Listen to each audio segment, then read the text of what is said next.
Hello, welcome to my channel. Today we are going to be talking about the idea of curation and how our lives should be curated. And I wanted to talk about this with the idea of your life should be, and your home should be more like a museum than an antique mall.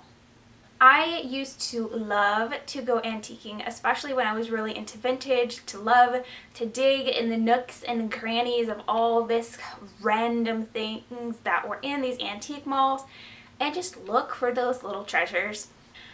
Now, however, I certainly wouldn't want to live in a home or have a life that looked like an antique mall.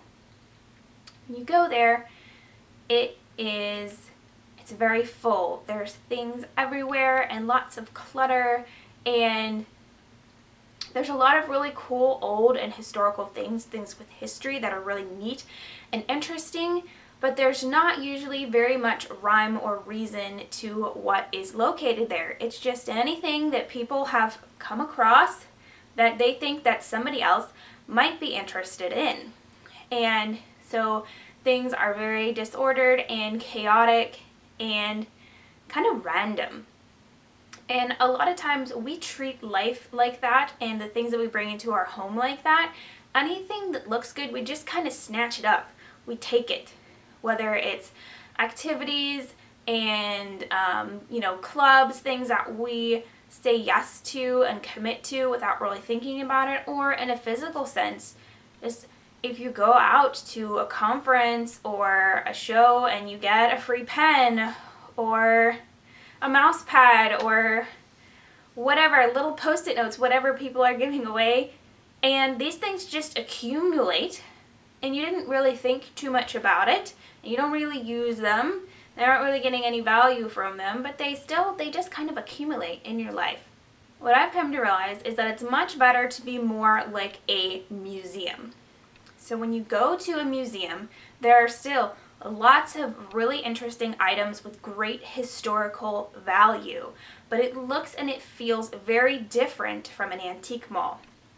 When you go to a museum, everything that is in the museum is very carefully selected, and it's displayed purposefully, and it's displayed with a sense of order and continuity. Like they have a certain exhibit.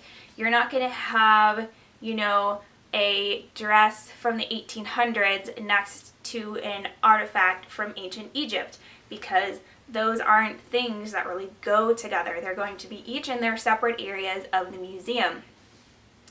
And if you look at life in that way, thinking about, is this thing going to improve upon what I already have? Is it serving a purpose? Does it resonate with what is already there? Is it congruous? Or is it kind of an oddball? It doesn't really fit in with the rest of your life. Those can be some things you can think about to help you really edit or curate your life. The other thing that you can really see a huge difference in between the museum and the antique mall, besides just the organization of the items and the number of items, is the maintenance of the items. When you go to an antique mall, there's not really any maintenance that goes on as far as preserving the items and taking care of the items. They are all in the same environment, and because it is a shopping experience, people are going in, touching, moving things around, and that might not be the best condition for the preservation of those particular items. Things can get damaged or broken or just continue to deteriorate, especially the older things. As compared to a museum where they have a very dedicated team of conservationists that go through and work with these items, and they keep them in very special conditions. Some of them have special lights in cases with special humidity and air conditions, and they work really hard to maintain those specific items that they have in their collection. Now, if you look at you know, the number of items per square foot in a museum versus an antique mall, you can see why it's a lot easier for the museum to take care of their items because it's not as dense in items. They've specifically picked these particular items that they determined are very valuable, and those are the things that they are preserving.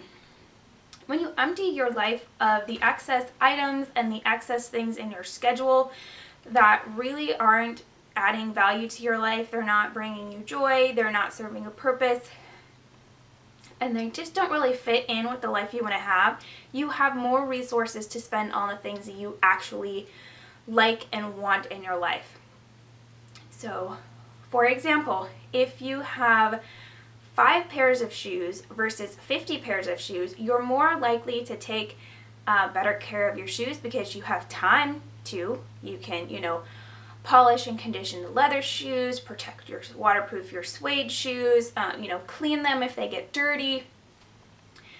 And because you're using these items a lot, you're noticing them, and you want these items to last you for a while, versus when you have a large amount of shoes, you don't really necessarily notice them. And if one of them breaks, you get another pair. And a lot of times we don't even throw out the broken pair. They get just shoved way, way back in the back of the closet. Definitely that's one of the benefits of having a more museum-like mentality versus an antique mall mentality with your life, is that you can take better care of the things that you have, and they're going to last. I know it can be really upsetting when you have something that you really care about and unfortunately it gets broken or damaged or lost, and that kind of thing happens a lot less when you're a minimalist because you're more aware of the items that you have, and you have that more time, that energy, and the money to spend on maintaining the items that you do have. So I hope you guys have found this discussion interesting. Let me know in the comment section below what you kind of think of this analogy about seeing your life as a museum versus an antique mall. Let me kind of know, where are you on that spectrum?